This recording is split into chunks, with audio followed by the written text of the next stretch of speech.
katika Danieli sura ya 6 kuanzia mstari wa 16, basi mfalme akatoa amri Danieli awekwe kwenye tundu la simba.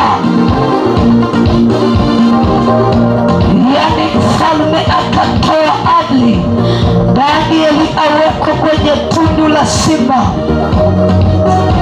Kwenye lile tundu la simba, wako simba walikuwa na njaa kali, wahalifu walikuwa wakiwekwa kwenye lile tundu la simba.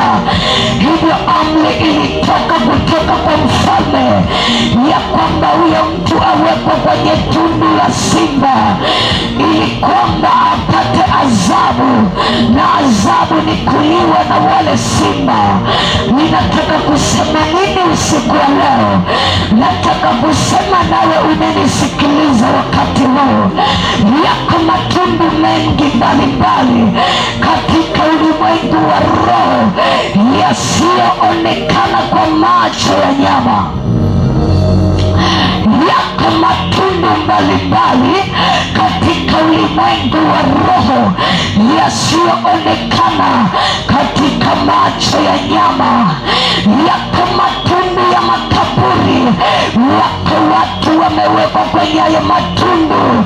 Ni matundu ya mauti, ni tundu la magonjwa, ni tundu la maonezi, ni tundu la kukataliwa, ni tundu la majoka, ni tundu la mbwa, ni tundu la nzige wa kichawi.